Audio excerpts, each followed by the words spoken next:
So I since he's going to log in a bit, I suppose we can follow the order. We can have him present, and then I'll do the case presentation after that. Yeah. Yeah. Yes, For that sure. should work. Let's give everybody another minute or so to log in anyway. And then we'll have both of you start. And Christian, I'm assuming you could start off even if we're waiting a couple of minutes for him, right? Yeah, I could.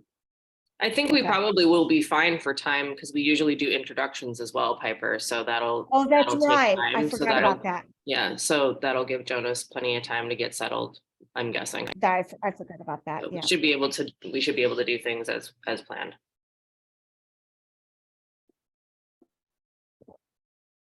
I enjoyed seeing that video yesterday, Christian.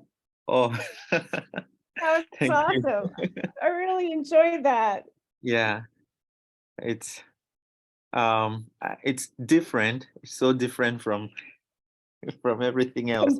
Completely. Yeah. But it was neat. It was really cool Yeah. to see you doing that. So thank you for sharing that. Thank you. Yeah.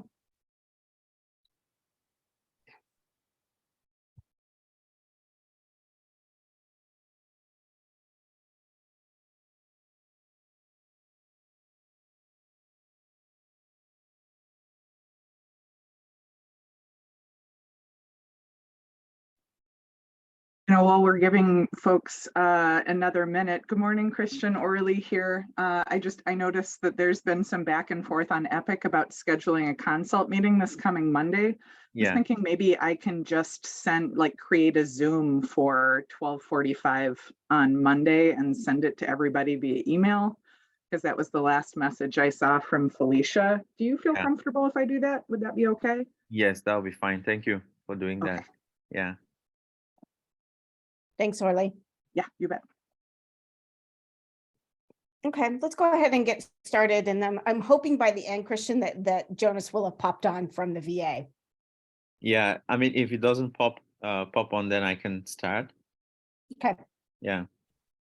That works. I'm gonna let Krista undo the screen. Yeah, you jumped the gun. I was trying to get through all my slides. There's a method to the madness of this. I know. I tend to disrupt, don't I? That is one of the things I tend to do. There we go. Okay. Welcome, everybody. I'm so excited about today. I've been looking forward to this. We have a really, really nice treat today with our two presenters. Jonas Attilus and Christian Morfaw are both going to present. And then Christian's going to talk about a case. And they're going to present on a project that the two of them, and there he is. Jonas, welcome. We are just doing introductions, so you are fine. Okay, good. Thank you. Good morning, everyone. No worries. And so typically, just to let you both know, and anyone else who's new, who hasn't joined us before, what we like to do is we go around and have everybody introduce themselves and just talk about what your role is. And I know we have some guests joining us, so we typically talk about what our role is on the Navigate team, but if you're a resident, just please let us know. We're happy to have you. And then the last two people we'll introduce will be Jonas and Christian. And then we will turn it over to you to start the presentation. So I will start out. My name is Piper Meyer-Kalos. I'm a clinical psychologist, and I am an IRT on the Navigate team at St. Louis Park. And I'll turn it over to Carissa. Good morning, everyone. I'm Carissa Coudray. I work with Piper in the Department of Psychiatry and have now for, almost 6 years doing research and project management, coordinating, whatever needs done gets doing. And I also do some clinical work on the Navigate team in St. Louis Park. So I'm happy to be here and I'm happy to see everyone's faces. I will pass it to Orly because you're right next to me on the screen. Morning, folks. I'm Orly Haven, Navigate program family clinician in St. Louis Park, but secretly actually in my attic office. And have you guys gone to any of the little river valleys lately? Because all of the spring ephemerals are really popping up. Like at Minnehaha Falls, it's full of blooming bloodroot, which sounds macabre, but is actually stunningly beautiful with like white and very light pink flowers. Just FYI. And I will pass it to Kayla.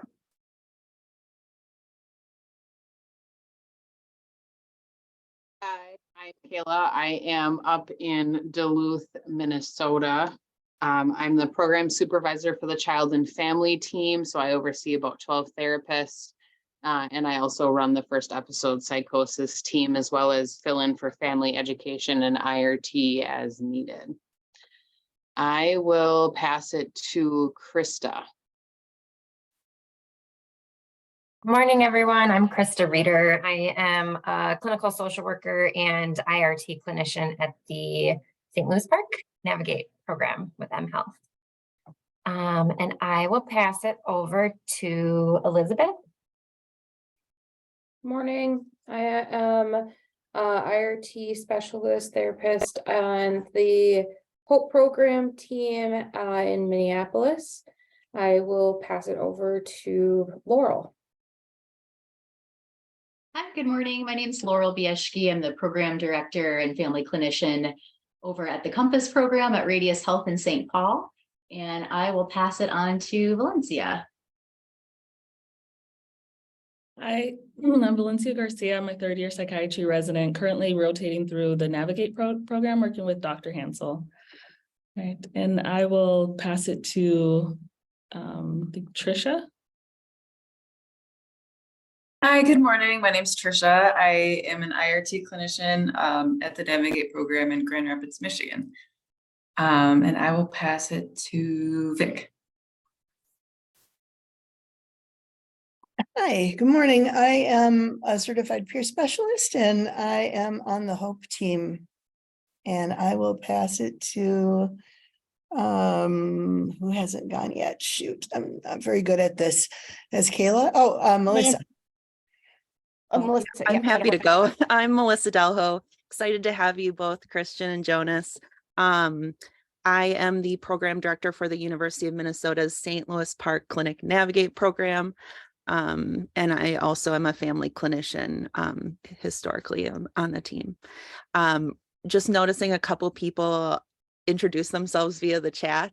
Kitra, lost your voice, sorry to hear. Emerging mood disorder program manager, right, with DHS. And Jules is wrapping up kid duty. She's my counterpart at the adult strengths program with the University of Minnesota.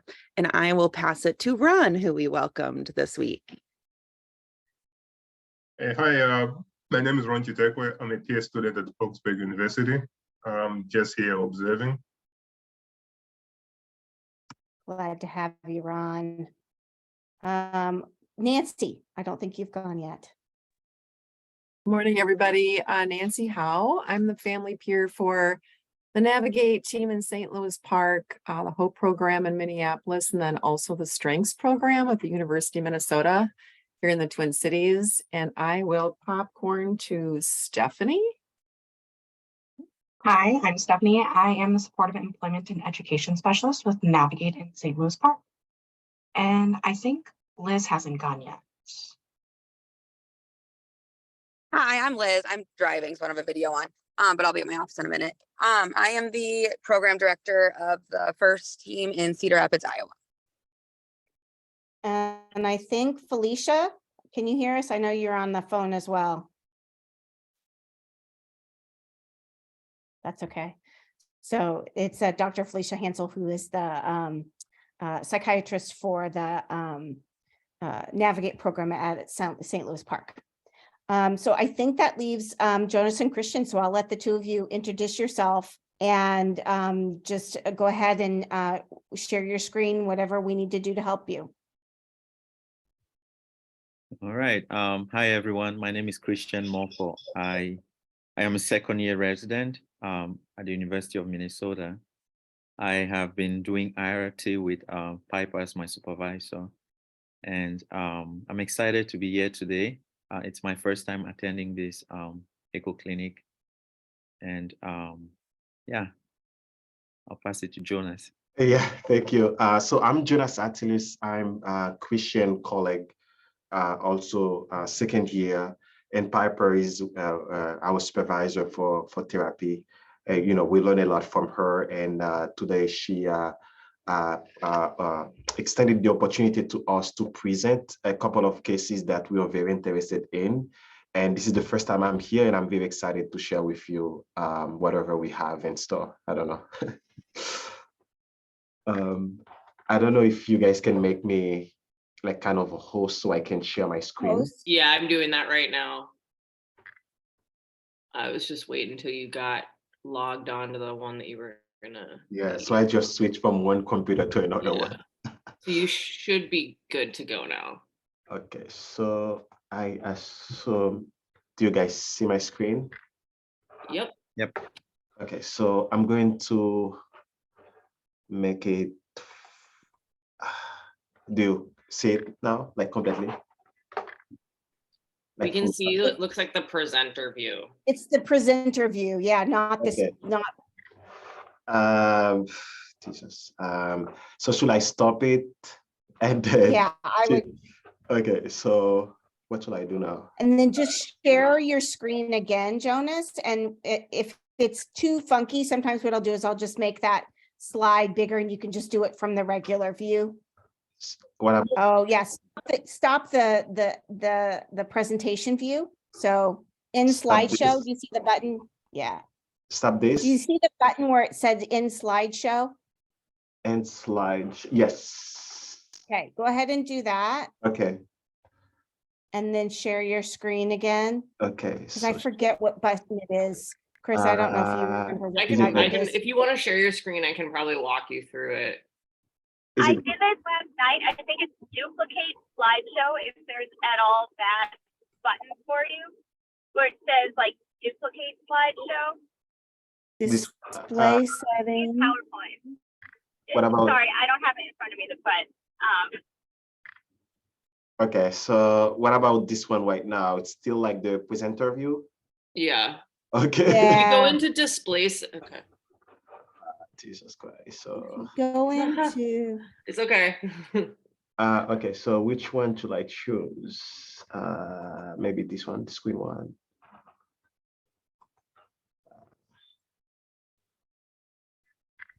Yes, just keep it there. We can see it, You can Jonas, see. and you go, yeah, this is fine. Okay. Totally.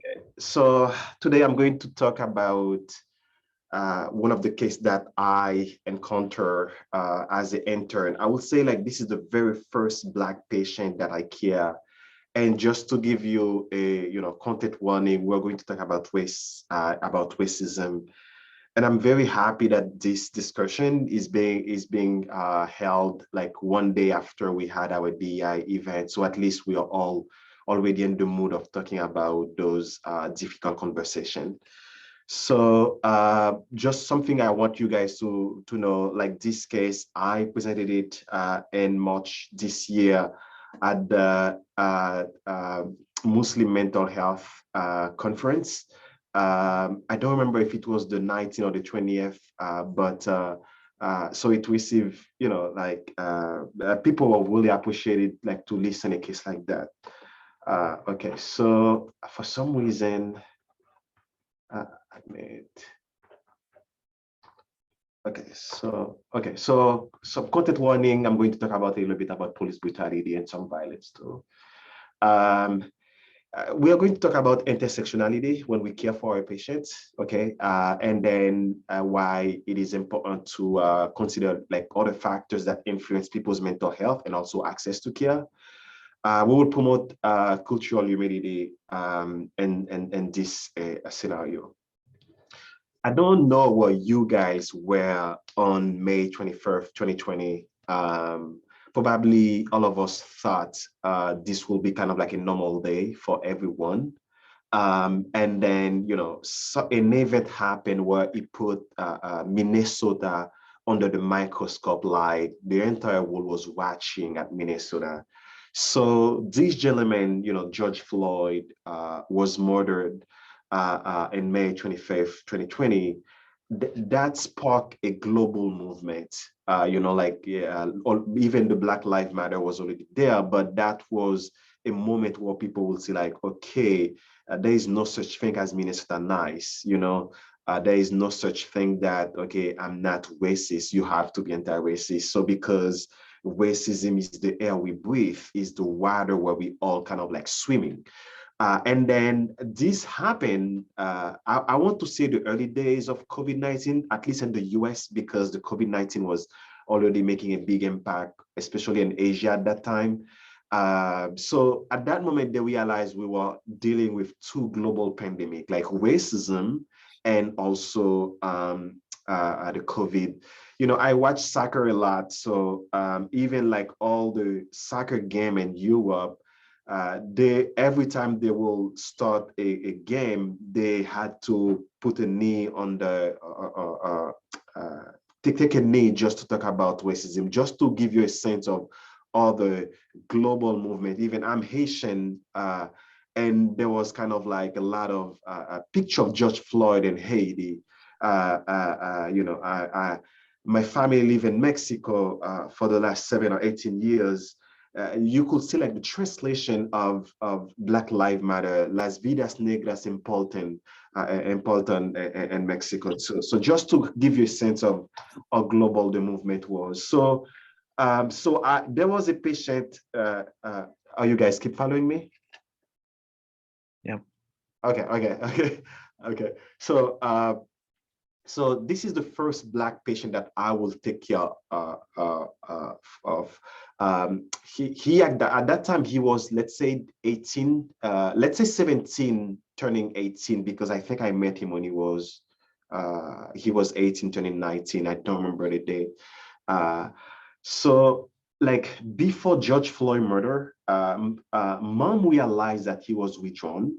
He spent a lot of time on the internet, and whenever he's talking with people, it's like people are either rich or poor. And then because all those symptoms, mom thought kind of like, okay, I think my kid is depressed. I need to send him to therapy. And this is a Somali American kid, and mom has knowledge about mental health. So that's one of the reasons that he will be connected to the mental health services. We'll mention that this period as, I just forget the name, but like before the symptom arise, so that was the period he was in. So mom get him connected with mental health services. And then when George Floyd murder happened, I don't know the ways of the therapists, but the therapists at that time wanted to do something interesting, wanted to acknowledge George Floyd murder, to the 18-year-old, to the teenager, who is a male Somali American. And then at that moment, the therapist asked him, "What's your impression about what's happening in Minnesota?" And his answer was, "It's a shame that's happening to us here in Minnesota." And then during the conversation, he starts seeing like he see people watching him. So he was kind of like looking, kind of like moving around, kind of like, okay, I feel like people are paying attention to me. So he started feeling himself kind of like being like those paranoid ideas kind of like start, flourishing, I would say. And then he got his first hospitalization. That went okay-ish. And then mom went to Somaliland. So he stopped taking his medicine, and then he will lapse, and then he get his second hospitalization. That's when I met with him. And at that moment, that was August 2021, I was 2 months into psychiatry residency. And that also was my first month of psychiatry rotation, because I started my intern here at the VA in medicine. And then the next month, I moved to the U. When I met with him, this was his first sentence to me: "I don't want to be Black and Muslim anymore." And I was curious, because I'm not Muslim myself, but I may understand what it means to be Black. So I wanted to know more about what's the rationale behind a 18-year-old Somali American coming from a family of migrants, and then who don't want to be Black and Muslim anymore. And then, so at that moment, the voices like was telling him, his auditory hallucination, they were telling him, if you want to be safe in America, you have to be white Christian. And he said to me, I want to change my skin color. I want to have skin bleaching. I want to have a referral to the plastic surgery because I want to feel safe in America. And I want to change my name too. And I want to change my religion because it's not safe. And when I try to rationalize with it, like keep in mind, at that moment, I'm just arriving in psychiatry. So I don't have the tools to address that. So I'm just using the tools that I have from previous life to address that. So, and I think like many of us do, we try to confront our patient, kind of like try to bring them into reality. So that's what I was trying to do. And he said, dude, I don't think you understand me. You don't want me to be white. And at that moment, it made it like I was the one preventing him to be white. And then he said to me, it's not a want, it's a need, you know. And then the conversation started going into like I was feeling so uncomfortable, and I assume also he was feeling uncomfortable too. And then the next day I will go and see him. So I was expecting, and that's also what I want you guys to feel like. I'm very glad that I'm presenting this one day after our DI event. I was expecting a little bit more about, my team at that time to kind of like validate that. I don't think they invalidate him, but I was expecting them. Do you guys remember like when Joel Wong, like when he said it's not only about, microaggression, it's also about microaffirmation. I was expecting a little bit of microaffirmation in the sense that people around me with more power than me could have said, okay, there's racism into the system, and that's the reason you're thinking like that. But that was not like people around me were saying, like people around me, when I say people around me, I mean like people who feel a bit more power than me. They say to him, okay, you have a mental illness, and that's what makes you think that you want to change your skin color. And at that moment, I feel mad myself because I felt like he mentioned that nobody understands what it means to grow black in this country. My entire team was white. I was the only black, and I didn't grow up in this country, which means I don't even myself know what it means to grow black in this country. Other comment he made, he said like it's not safe for me to be black. Like I mentioned, people will pick on me. At some point I said, what do you mean? He said like, do you know what that's mean? Do you know what that's mean? People will just looking at you in the class and then pick on you. I want to change my skin and be invisible so people don't see me. And then, like I said to you, he was every day I saw him, he will ask for a dermatologist, a plastic surgeon, and he wants to go. And then I want to talk about the treatment that he received. He received some very, we use like everything that we got, risperidone, Zyprexa, clozapine. I don't want to say he received all of them together. I'm talking about, moving from one, trying the other one, moving from one, trying the other one. So risperidone, Zyprexa, clozapine, Depacort, start having side effect, adding cogentin, olanzapine, having side effect, adding metoprolol. Was in lithium. He actually developed some heart failure also. And then at some point, somebody said, hey, maybe this kid has some OCD trait. Maybe we should add Zoloft. So that was that. And then at some point, somebody said, hey, you know what? Let's put Jarvis on this guy because we don't want him to be discharged and then not taking his meds. So we feel it, Jarvis.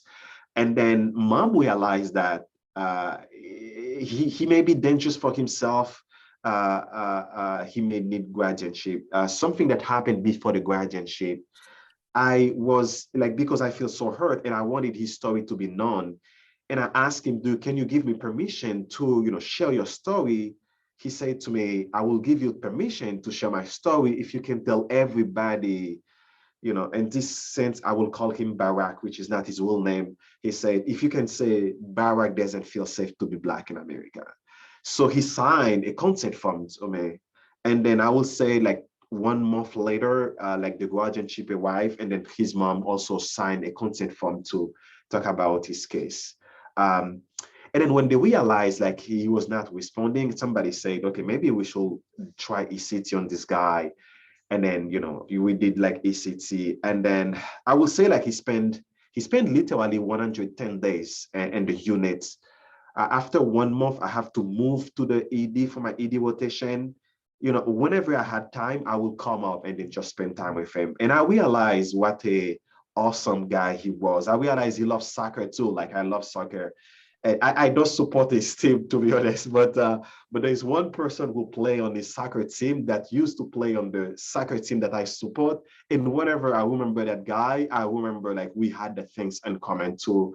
And that soccer player retired last year. And when they were talking about him, I was thinking about this patient that I call Barack. Okay, so like I mentioned, he actually spent 111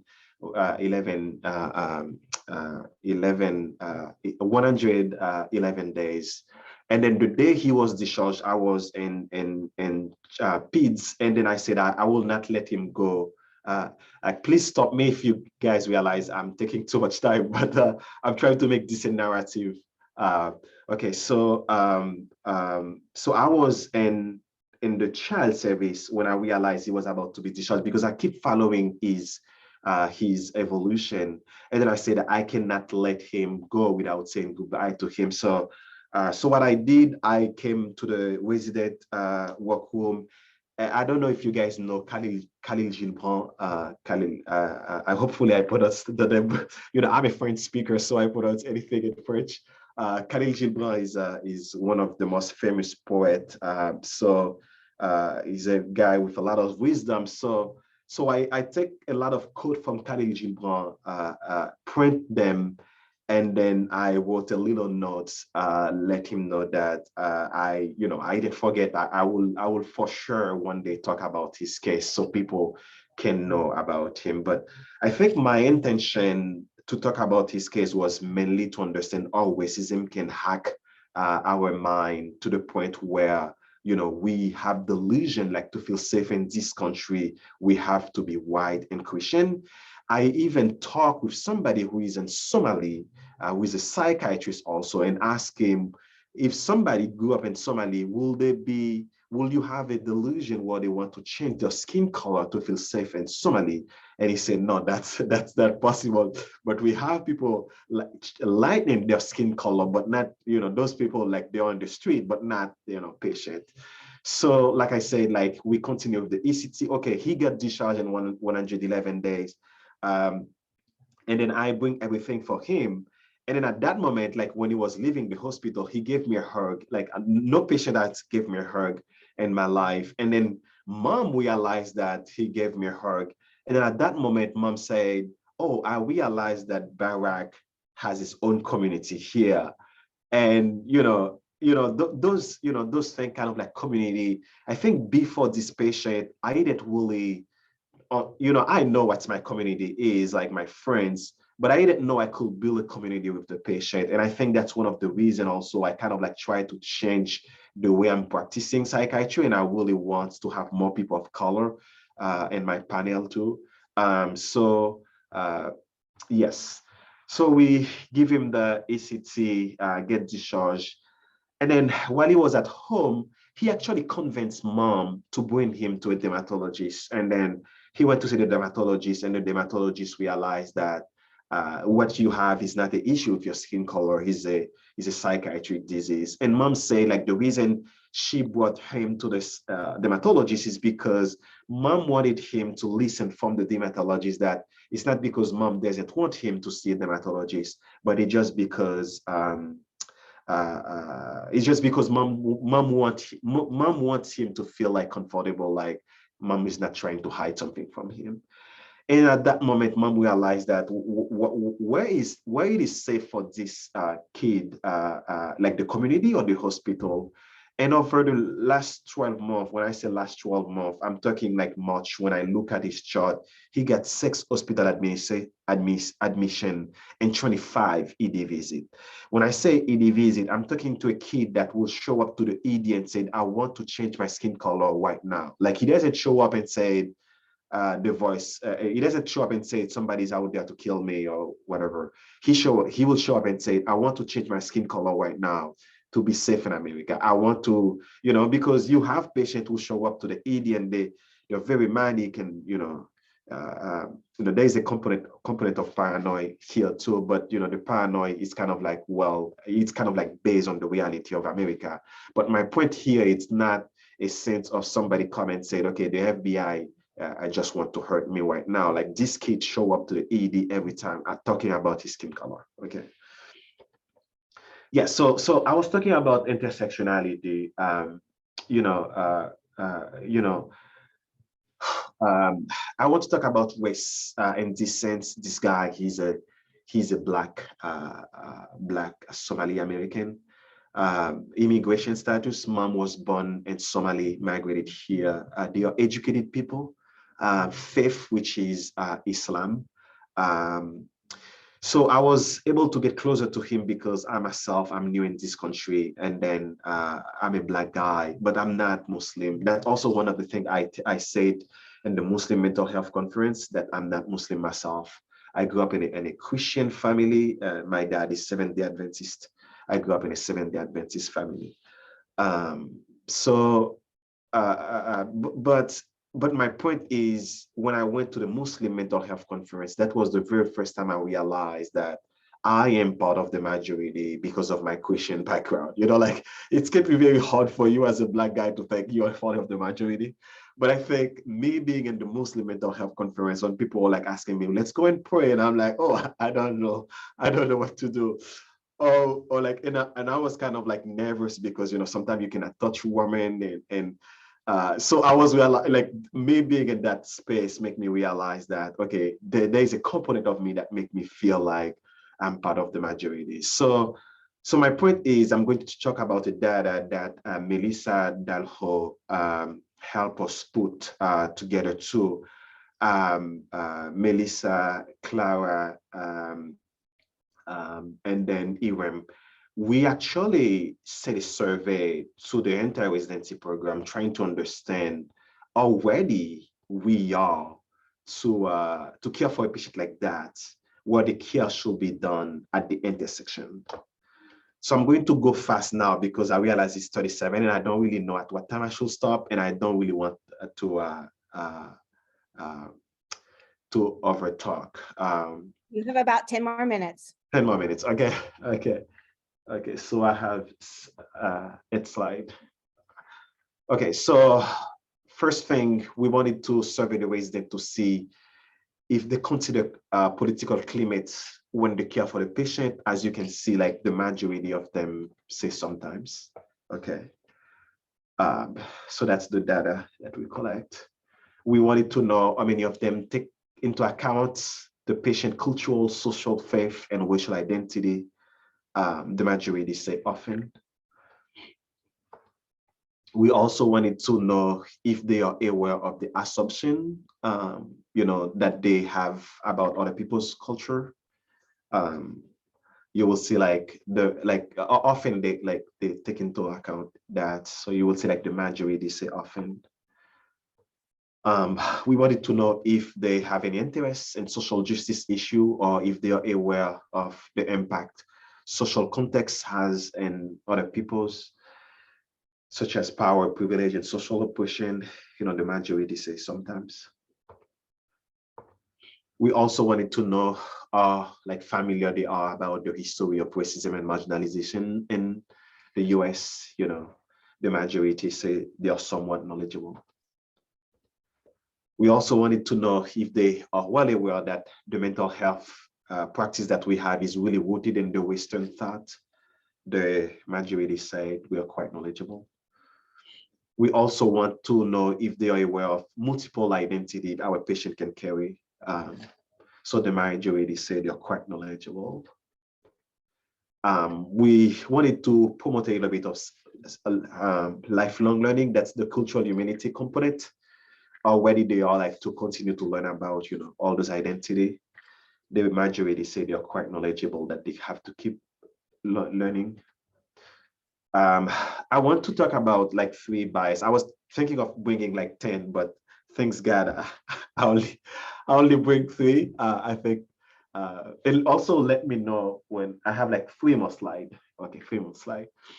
The first thing I realized that one of the bias that I have, when I was at the Muslim Mental Health Conference, I had that kid. I keep saying kid, but for me, whenever, that's not good, but that's the person was a teenager, so it's not a kid. So she said to me, she's from Maryland. She said to me, she went to the school health center. And then the person was doing the screening said, okay, you are Muslim, you don't drink alcohol, you don't do drugs.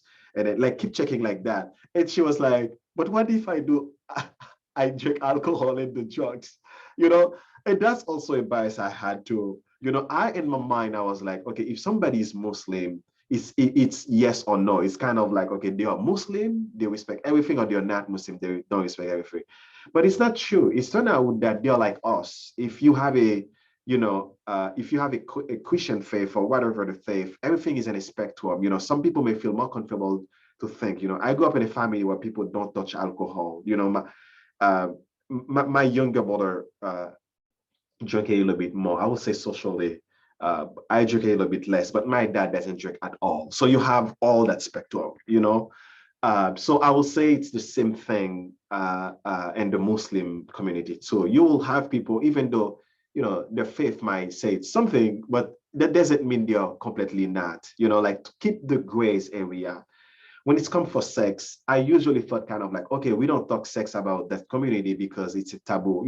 I literally attended the event where the person was a female presenter, and she was talking about, sexual, like pleasure and all that. And like, it's blew my mind because I will not have expect something like that to discredit. And she was kind of like saying, okay, we have to educate our kids about sex, so they don't end up, it doesn't have taboo.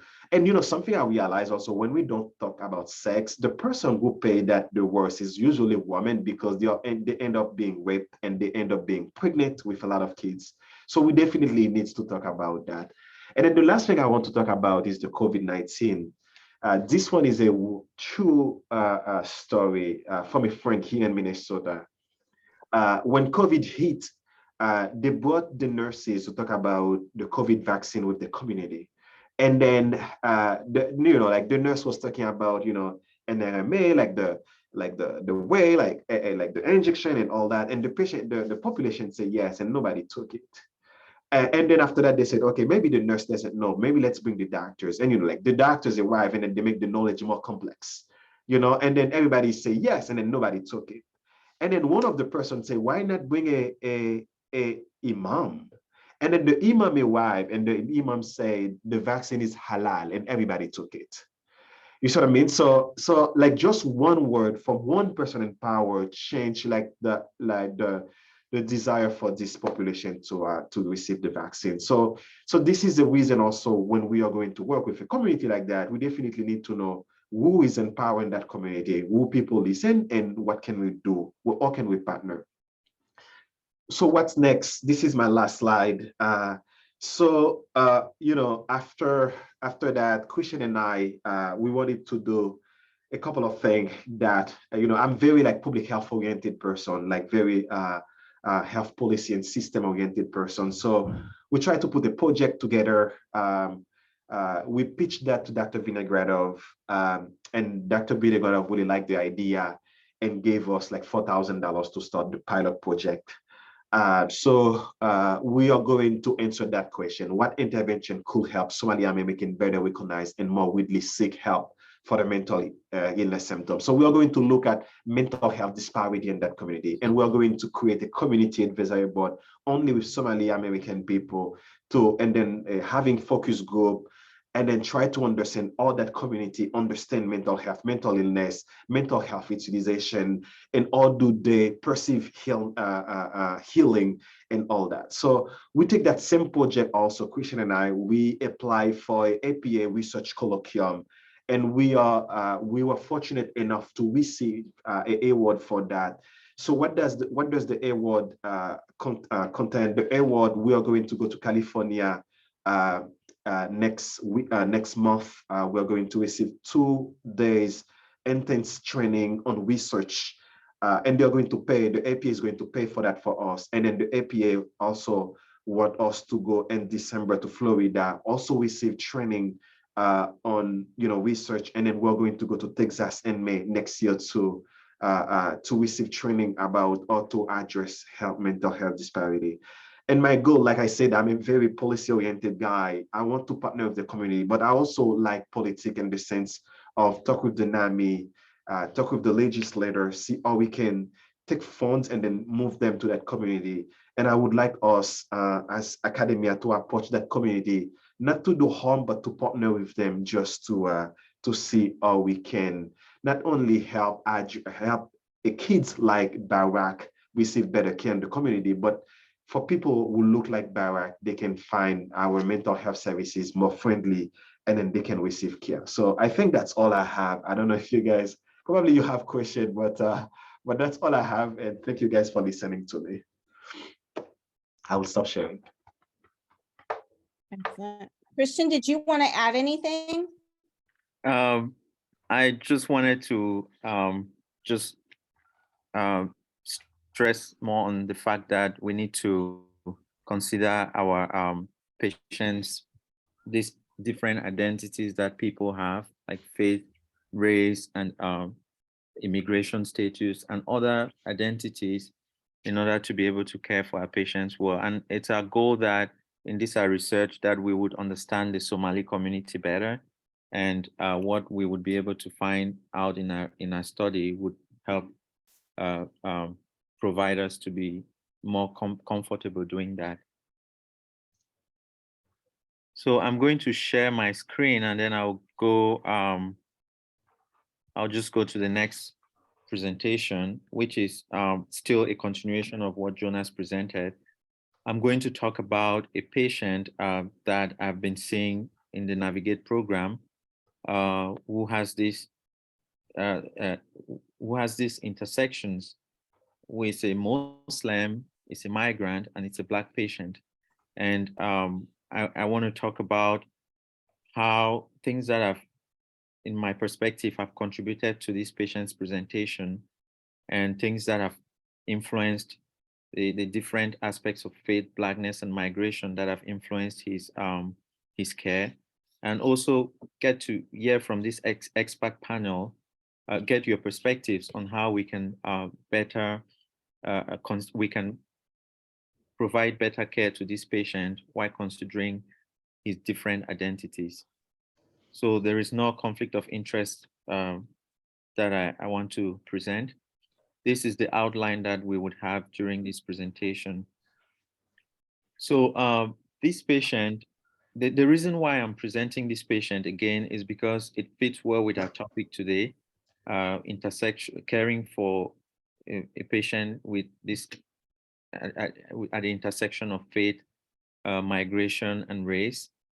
And then it also presents a unique challenge for us because we, like Jonas said in his presentation, our health system is mainly founded to take care of Western people with a Western worldview, white people who are white and have a Western worldview.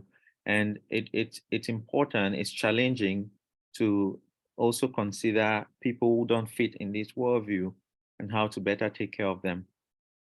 It's also a good learning experience for us. And as I said, I would like your perspectives on how to better support this patient. So this is a 28-year-old Black patient, a male patient who prefers the pronouns he, him, his. He's a Muslim.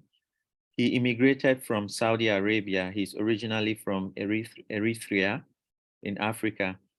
And he currently lives with his parents and 5 siblings in a household, big family, 2 elder brothers, 2 younger brothers, and a sister.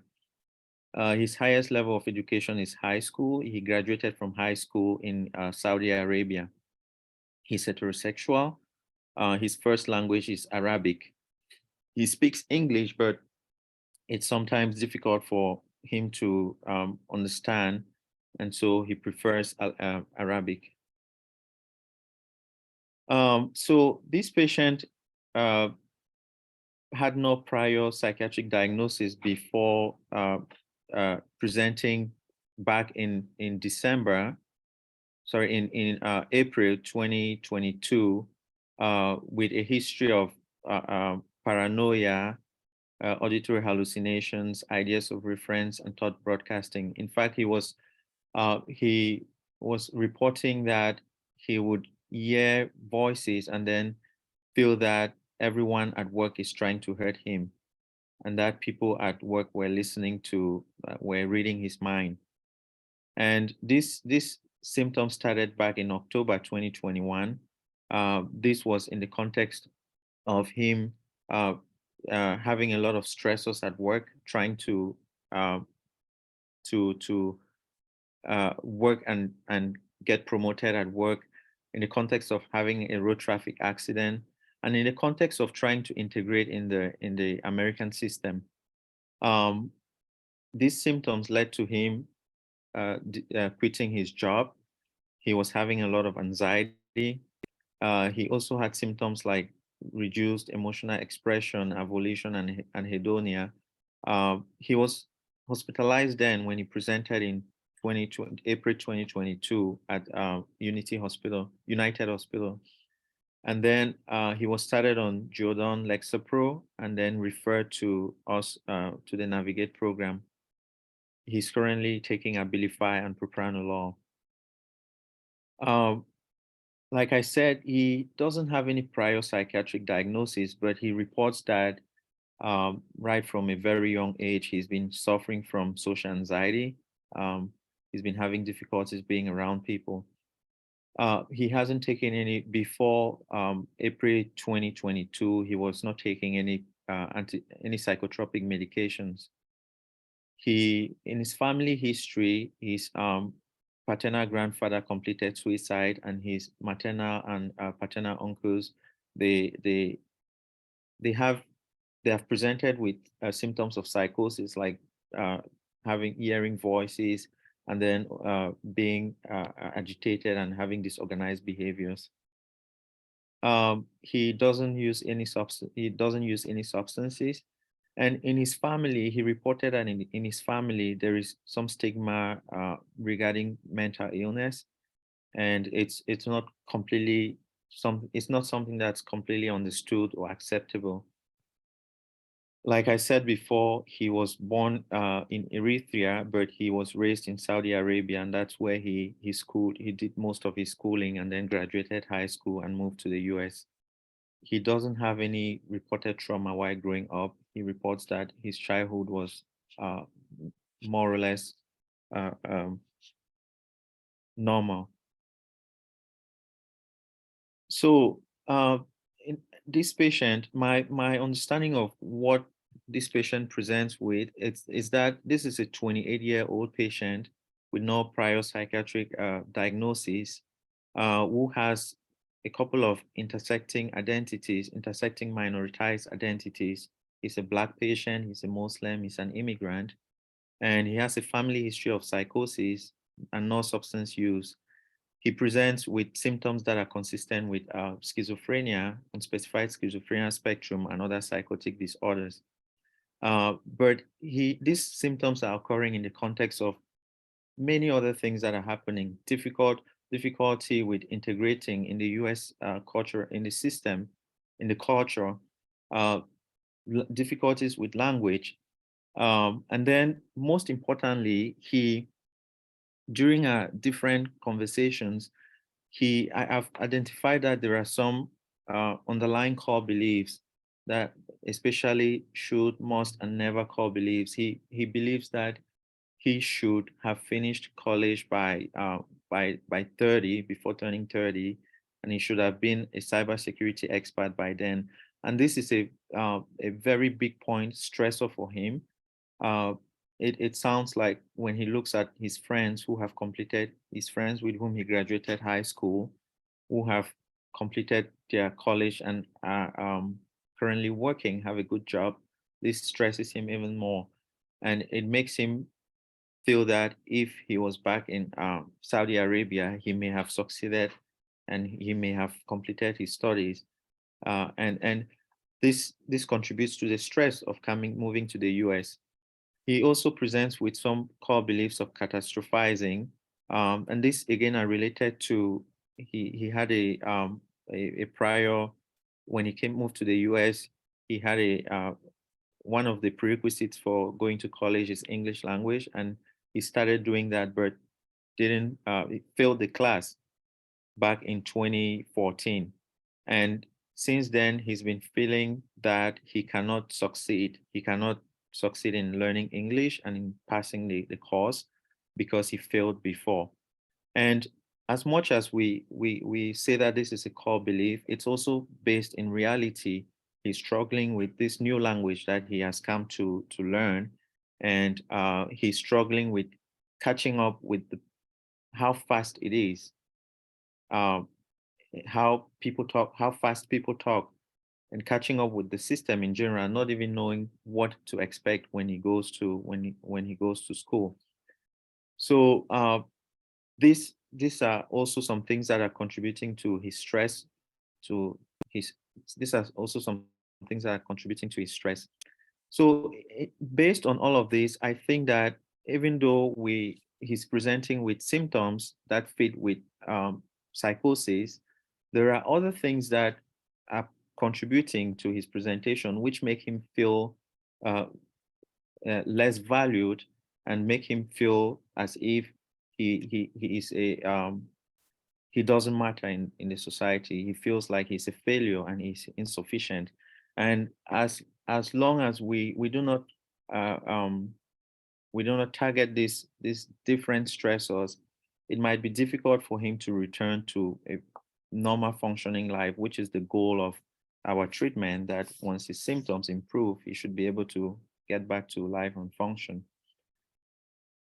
So when he came to us, and my role as I've been seeing him as an IRT therapist, and he defines wellness as having a good family relationship, having good family relationships, and completing studies as an IT specialist in cybersecurity. And for this, based on this definition of wellness for him, we have been working towards a couple of goals. The first set of goals was to reduce anxiety so that he can be able to function well and create relationships with his family. And we've worked on several strategies to reduce that. And then we've also worked on connecting with people. It's difficult for him connecting with people, because he has to learn. He sometimes he feels like he doesn't know what people are expecting from him. What are the cultural norms?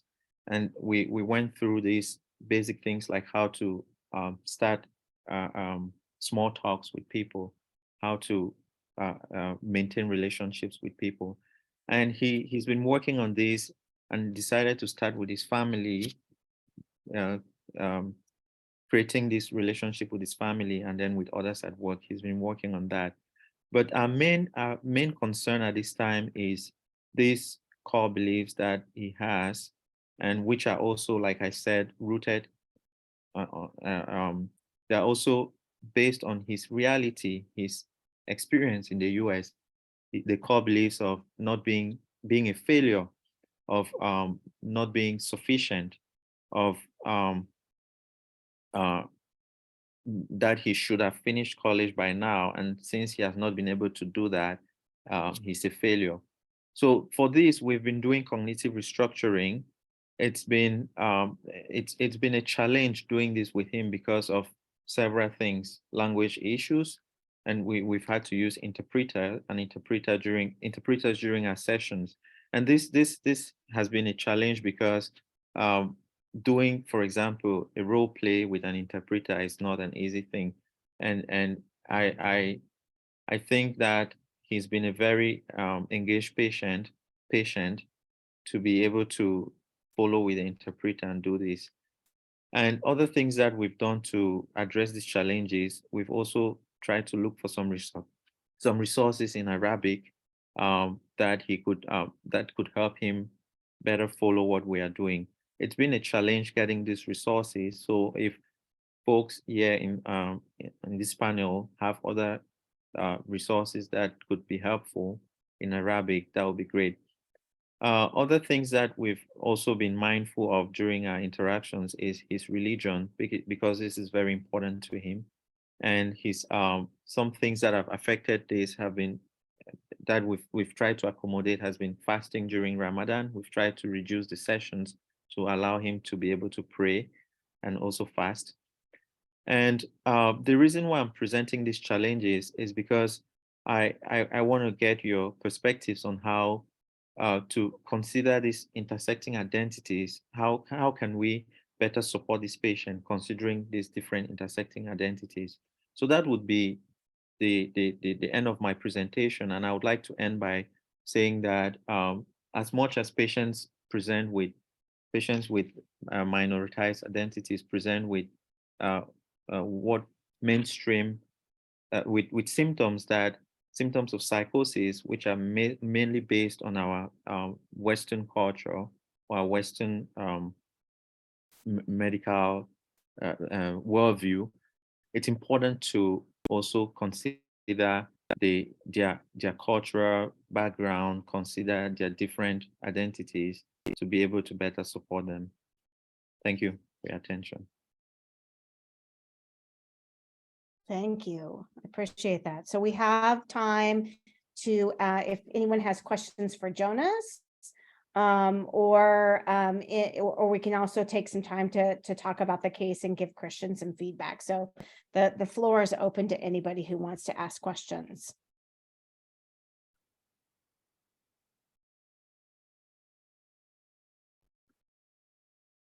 I'll start with a comments mostly. I just appreciate you both, Jonas and Christian, being here to put a plug in for my program and how we integrate you as PGY2s as IRTs. I know you haven't been able to attend team meetings, and I think this is just a demonstration that we're missing out as a team by you not being present. And that's not a fault of anybody's, but you obviously have a lot to contribute, and we've been missing some of that. So I wanted to recognize that. I also really appreciate, buzz terms around like cultural humility, intersectionality. These are really popular terms right now, but at the same time, you both this morning demonstrated cultural humility, this openness to learning about somebody else's culture, looking inward and self-reflecting and sharing that with us today, which I'm so appreciative of. And then this commitment to lifelong learning and further like research and understanding. So thank you for that also. One question I actually had for you, Jonas, you had talked about your experience on the inpatient unit, and when you heard the patient say that they wanted to change their skin color and their religion. And I can't exactly remember how you described your team reacting, but I was kind of wondering, what would you want as a white provider? How would you like your team to support you when you have these kind of very valid kind of understanding of somebody's culture and all that intersectionality? What would you have liked to see, or what would you like to see in the future when these things do come up? Yeah, thank you. I don't know what Christian, I would like to listen to Christian on that question too, but I'm going to share what I think. I think so many things interplay. Like for me, I'm a foreigner in Minnesota, so I've never been in a place where there were so many white people, and I think we we don't have to be afraid to say that. It's like when you look at the medical team itself, you realize a lack of diversity. I don't mean that in other places you don't have that. In other places, you still like people still like fighting to bring more diversity. They want that the people who provide care can look a little bit similar with the community they are serving and all that. So for me, as a trainee, I was processing to be in a team where I'll be the only Black person in the team. So that was the first thing crossing my mind, like me trying to, like learning how to do that, learning how to feel comfortable around that. But like I said to you, that was like my second month in intern here, first month in psychiatry. So I don't know what the team will expect from me. I don't know how to interact with people. I had no clue. So what I was expecting that, and probably this is the first time a patient tell a attending also, I want to change my skin color. So he sort of been like, so probably the attending was not kind of like ready for something like that, but to be honest with you, that attending now, like the case is kind of like so common. Like whenever whenever they meet me, they were kind of like, hey, like I think we get closer thanks of this patient anyway. But my point is, I would have be happier or better if at some point the attending could be like, okay, there is racism in this country, and I do think that even though you have a mental illness, but like the delusion you're having is based on the reality of this country. Like I feel like by acknowledging the patient, I could have feel a little bit kind of like, okay, there's a sense of validation or even like an invitation for me to feel comfortable to talk, with the patient. So that's something I was expecting, but I didn't have it. I don't want to blame anyone because as I'm learning, I think they're learning too.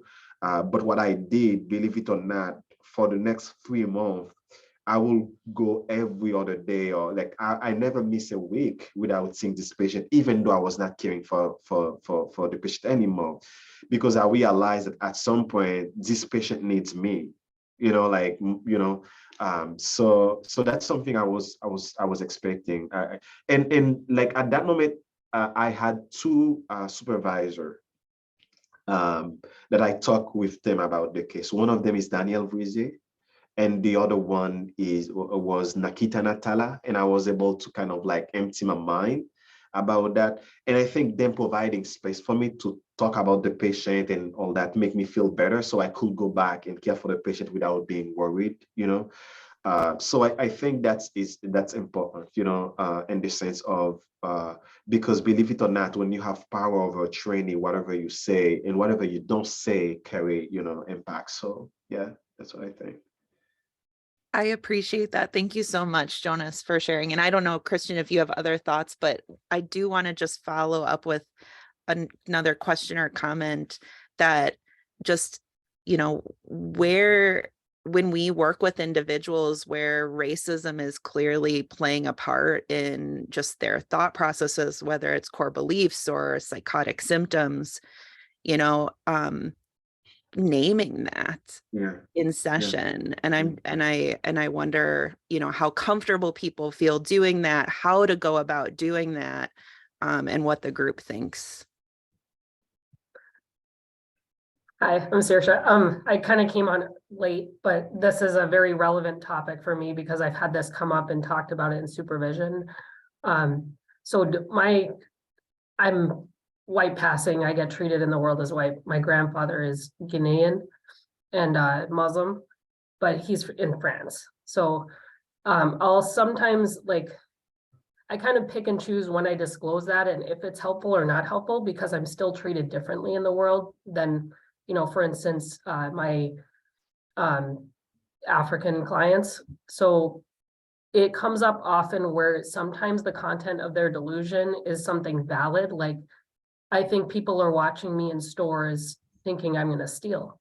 Like, that's valid because, if you're a young Black man, that's probably actually happening. So I think sometimes what I struggle with is like, I want to validate that that's an experience unique to, you know, it's because of racism. And then I guess when it comes to the intervention, sometimes I'm a little bit stuck on like, okay, if I was doing CBT and I want to reframe what are the other explanations, what do I look like coming at that as a white provider going, okay, what else could it be when I don't have that experience? I have the experience of an immigrant family, but I don't have that experience. So that's something I struggle with personally, but it's come up as a theme, like, especially lately, specifically like of like being accused of something, like it'll be in the auditory hallucinations. There's some ways we can fact check, like, okay, these same hallucinations happened even in different contexts. So we can identify it's a hallucination, but the root of that was racism. Like when we talk about the stress vulnerability model, the stress was racism. So I guess that's something I just struggle with. I don't really have an answer, but yeah.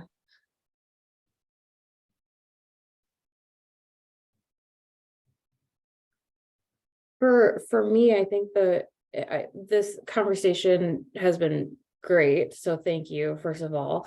It makes me think of a man in his mid-20s that I'm working with right now who is Jewish and gay.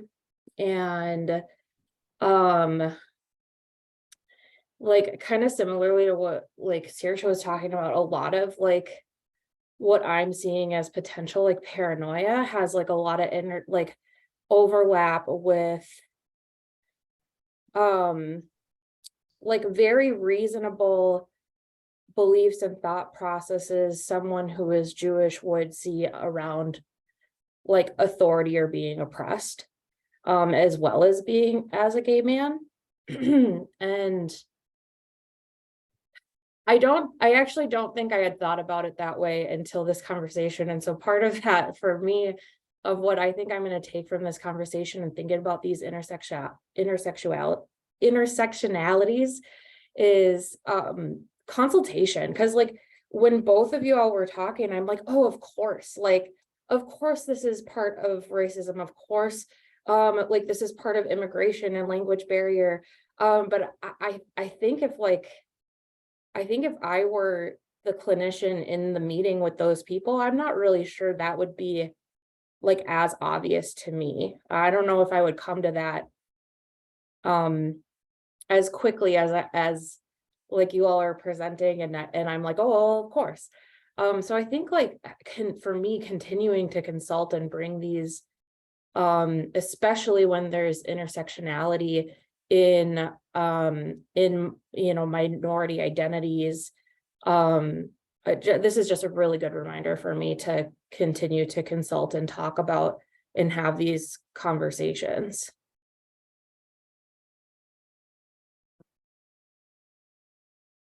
Hi guys, sorry, I had a technical issue and I apologize that I missed a chunk of this. I'm actually the family clinician who is working with the family that Christian presented on.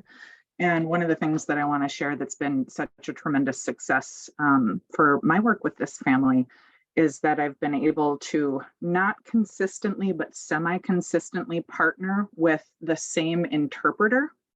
So I've identified 2 specific interpreters at the service that I'm able to access and use who have, I mean, the language barrier, right? Translation from English to Arabic, there's always going to be issues when there's translation occurring. And even on top of that, like some of the highly technical jargon terms when we're trying to discuss medication or diagnoses or like things like that, there's a lot of nuance and talent that it takes to interpret some of these very technical concepts and just some of these more abstract concepts. So there's 2 particular interpreters that I've been requesting every time. And when we're able to get those interpreters, frankly, the work just flows much better because they also have started to have an established rapport with the families on top of their like just tremendous skill. So the partnership with our interpreter services is another angle to bear in mind when we're working across language barriers, I think.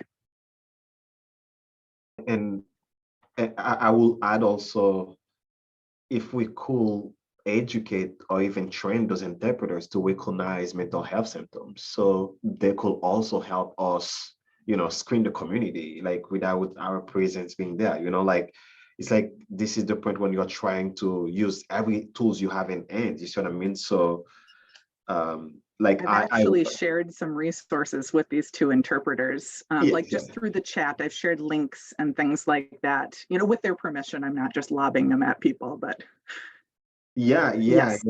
Like the reason I add that is because I'm very interested in health disparities, and I cannot approach the white community as I'm approaching the Black community. And inside the Black community, you have everybody like African American, African, or immigrant. So sometimes you have, I don't know, like I like the term like meet people where they're at. You see what I mean? So I'm heading next month to New Jersey to talk to a Haitian community. I'm Haitian myself, and I know if I really want to meet Haitian people, I need to go to a Haitian church. Like that's something very common in the Black community, but that's, like, and they say to me, okay, we're going to pay you to come down to New Jersey to talk about mental health to this community. And, even though I may not want to go to the church, but I know this is where I can find my own people, and that's where I need to go to talk with them. You see what I mean? So my point is, sometimes we have to feel ready to make ourselves a little bit uncomfortable outside of our comfortable zone, zona de confort, uncomfortable, whatever. We have to be ready to feel discomfort just to meet people where they're at. And when you mentioned that translator, like the first thing that crossed my mind, what if this translator know now how to screen somebody for depression? Or what if they know how the PHQ-9 works? So probably, I remember when I was a kid in Haiti, I was a teenager, and somebody in the US that I don't know, like the two friends were talking among each other, and then one of them decided to send to Haiti a stethoscope and then a blood cuff, like to take people's blood pressure. And then when I got this gift, as a teenager, I was so happy. So what I did, I started going to every elderly person in the neighborhood and take their blood pressure, like for them, you sort of mean. So I had no clue what I was doing, but I know the grandmas, they were happy that this kid is taking my blood pressure, I was getting practice, but somehow I was like thinking now, I was like, oh, that's a way to, I guess, help this family. You sort of mean, like, you try to use what you have in hands inside the community. So yes, and it's good to listen to people like you guys doing this work. So, because I'm also interested in health disparity, I'm looking at what resources is being used and how can we take more advantage of those resources. So it's like Melissa said, it's good to have us here as a resident, but for me also, I'm learning by just listening to you guys. I would like to add that I think having a stable interpreter, someone who is there frequently, can be helpful, because we could also learn some of the cultural things that could also help us to understand our patient better. And it goes back to that cultural humility. And also, I wanted to highlight the point that Elizabeth gave about consulting. We cannot know all the different cultures, but we can talk to people who have an idea of how things are going there, and in the interest of better helping our patients. And I've had some difficulties with having a stable interpreter. I think it's probably because we have to go through the Fairview system. Meanwhile, you go through the UMP system to get an interpreter. But it would be a great thing to have someone who is there, who I can use every time, the same person. Thank you.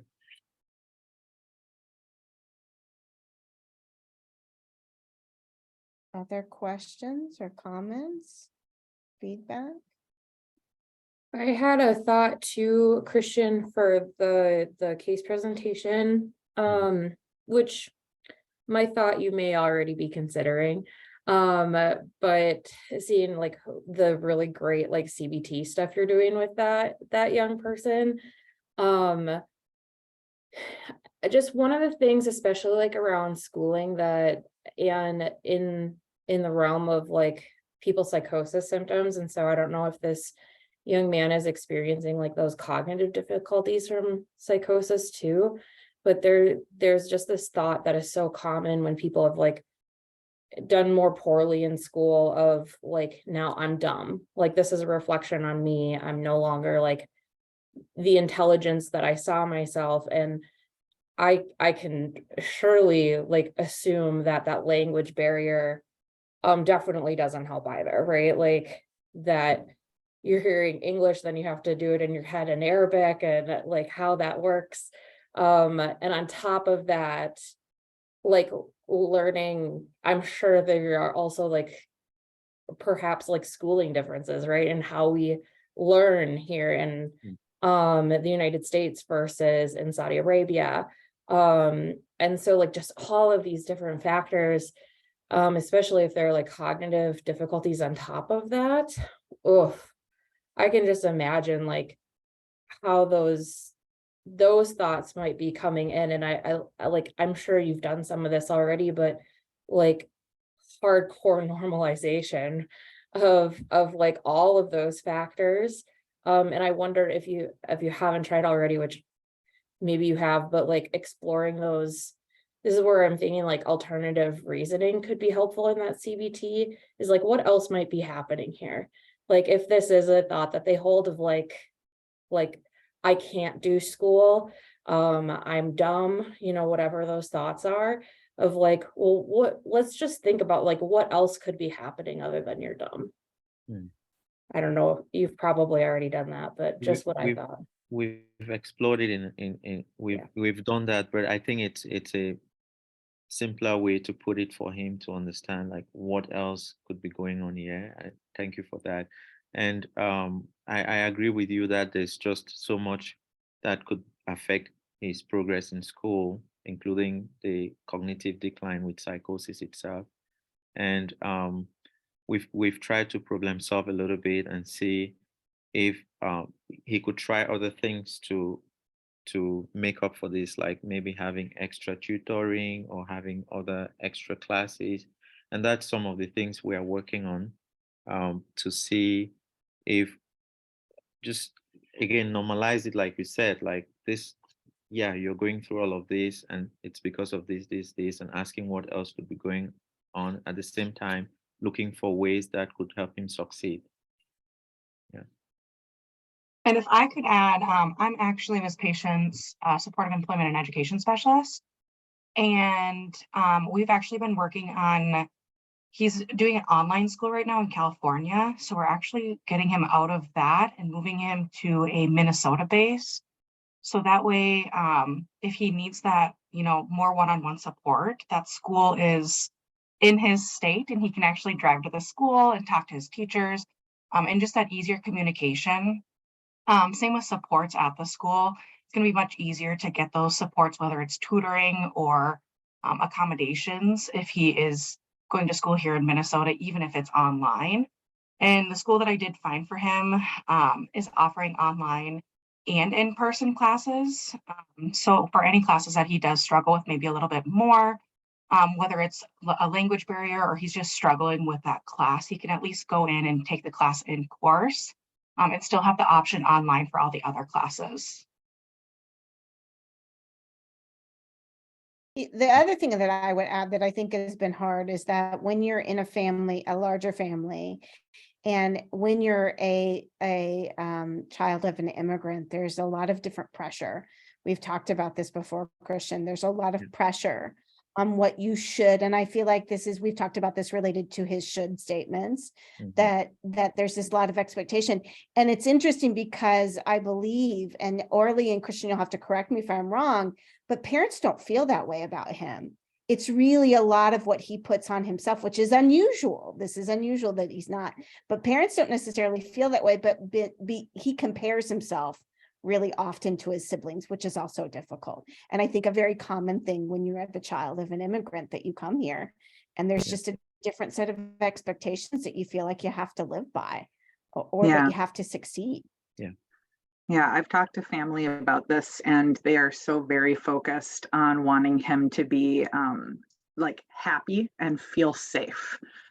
This is like their highest priority. And I also worked a little bit with his older brother, who did a lot of the communicating and helped facilitate the like getting to the assessment with our program as well. So I got to do like get a lot of collateral from him in the assessment I did his assessment for our program too. And they are all just like, there's very low stigma, but there's also very low, like open discussion about it. Like, I think I put in the chat, but I can't see it now. None of like patient and siblings, none of them were aware of the death by suicides that had occurred for other family members that had never been disclosed to them. They knew that they died, but they didn't know the method of death. And they knew that they had a couple of relatives that had a tough time. But again, it was only after symptoms started occurring for the patient that they found out about like the nature of their uncle's illness. That there were other like paranoid and psychosis like symptoms within the family. So, I mean, there's definitely like stigma within the family, but it is not highly personal stigma, and it doesn't seem to manifest as like these unrealistic expectations, but patient has very much internalized the conceptual stigma for sure. Right. All right, I'm recognizing the time. I want to thank Jonas and Christian for the presentations today. These were excellent, very thought-provoking, and we all appreciate you coming to share those with us today. I do want to put a plug out there for the second annual Navigate International Conference. Link I put in the chat is for registration. It's free. It's on May 2nd and May 9th, 8 a.m. to 10 a.m. our time. And our very one and only Vic will be presenting, just so you know, and our very one and only Nancy will be presenting, in case you didn't know. So we are going to be well represented, from Minnesota for sure. So please register. It's free. Even if you can only come for part of it, we kept it short on purpose. There will be some international speakers. We have Max Birchwood coming from the UK, who's done a lot of work in first episode psychosis, and Owen Kalaki from Australia, who's going to talk about supported employment and education, who's quite a good speaker as well. So just a little plug out there. Thank you both again. It was wonderful to have this today. And we really, really, truly appreciate the discussion. And for me, I just remember how much I don't know and how much I still have to learn in this area. I feel very much still in a very early learning phase. And so I appreciate all of this discussion because it keeps all of this going. So thank you, everyone. Thank you. Thanks, guys. Thank you. I just wanted to say thank you, Piper and Carissa. This is probably my last echo before I go out on maternity leave. Yeah. So thank you for everything. And if we don't get extended, then I just wanted to extend my thanks. It was very welcome. Yeah, and I'm so glad that you've been able to attend like pretty much all of them, I think. So if not most, for sure. Yeah. It's been really helpful in the case presentations I've been able to do. I just really appreciate it. Good. Yeah, it's been wonderful. We really appreciate it. And we just want you to have happy, healthy baby, and we can't wait to see some pictures and hope everything is safe and enjoy your special time. Yeah, thank you very much. Absolutely. We'll see you. Take care. Yep, you too. See you on the other side. Yeah. Yeah, see you on the other side. Bye.